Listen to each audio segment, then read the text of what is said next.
Et après une si triste nouvelle, autant parler d'une belle aventure, ou plutôt d'un miracle. Comment, grâce au snowboard, 14 Afghans ont été sauvés des talibans. Bonjour Laurent Pordier.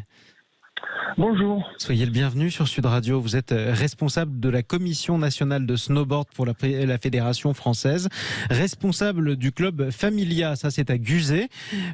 Vous entraînez ce club justement, et bien vous avez aidé à exfiltrer 14 snowboarders afghans. D'abord, comment vous les aviez connus ? Eh bien, on avait pris contact avec eux dans l'idée de les inviter en France pour leur proposer des séances d'entraînement. Mmh. Et c'est comme ça que vous aviez fait connaissance. Alors, vous aviez essayé de les faire venir en France. Il y avait eu le Covid, c'est ça ? Donc, ils n'avaient pas pu venir ? C'est ça. Il y a eu le Covid, ils n'ont pas pu venir. Parallèlement, Victor Davier, qui est un snowboarder professionnel, lui, il les a connus en étant directement sur place sur une compétition au Pakistan. Et l'équipe nationale d'Afghanistan, au moment où les talibans ont pris le pouvoir en été dernier, nous a rapprochés, Victor et moi, et on a décidé ensemble, avec une troisième personne, Jérôme Tanon, d'essayer de les faire partir, quoi. Donc du coup, c'est toute une aventure qui s'est mise en place. Ils ont quel âge, ces Afghans ? Entre 18 et 30 ans, disons. Entre 18 et 30 ans, ils sont très jeunes.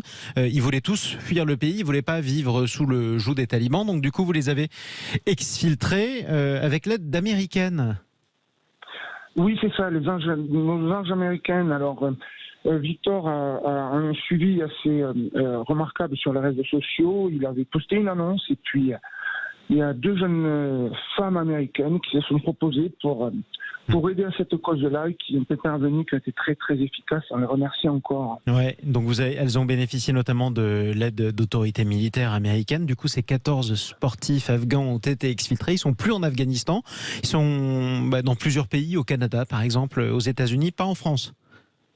Non, pas en France, puisque la France n'a pas accordé de visa pour cette équipe et on espère le fait qu'on rende cette histoire un peu médiatique aujourd'hui, qu'ils sont tous sauvés, qu'ils sont tous en dehors du pays, que la France saura entendre leur souffrance et puis en aider quelques-uns à rejoindre notre pays. Ouais, d'autant plus qu'on parle de jeunes qui ont du coup dû dire adieu à leur famille parce qu'ils les reverront pas. Oui, c'est ça. Dire adieu à leur famille, dire adieu à leur environnement social direct, dire adieu à leur pays, ce sont des choses assez difficiles. Pour un groupe de jeunes gens, il faut le dire, qui sont diplômés, ingénieurs pour certains, qui ont des masters de marketing pour d'autres, et qui se retrouvent aujourd'hui loin de tout. Donc, c'est ça. Et du coup, ils sont devenus réfugiés, ils peuvent plus revenir en Afghanistan, ils peuvent plus représenter par définition leur pays dans les compétitions sportives. Vous avez bon espoir de les voir arriver en France pour des compétitions de snowboard ? Je sais pas, dans les Pyrénées, dans les Alpes, par exemple ? Non, pour l'instant, là, c'est un petit peu tôt pour dire ce genre de choses. Il faudrait que ces 14 personnes aient des statuts maintenant de réfugiés politiques. C'est pas encore le cas. C'est une histoire qui est très fraîche, comme vous le savez, puisque nous avons révélé le fait que les 14 soient maintenant sortis du pays uniquement la semaine passée ou la semaine avant, après avoir travaillé sur ce dossier-là depuis le 15 août, c'est-à-dire le jour de la prise de Kaboul, le jour de la prise de Kaboul qu'on avait raconté. Est-ce qu'il y a encore d'autres sportifs que vous essayez de faire exfiltrer d'Afghanistan ? Non. À votre connaissance, non. En tout cas, écoutez, je crois qu'on peut vous féliciter aussi tous ceux qui ont participé à cette aventure. Eh bien, écoutez, c'est gentil.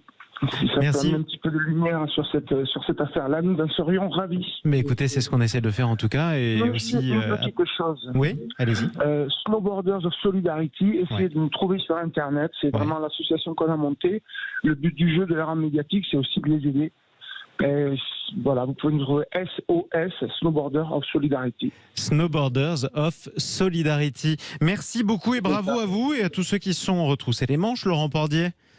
Je vous remercie. Responsable de la Commission nationale de snowboard pour la Fédération française et responsable du club Familia, c'est à Guzet qu'on embrasse d'ailleurs, en tout cas dont on embrasse tous les adhérents. Merci beaucoup et bravo. Allez.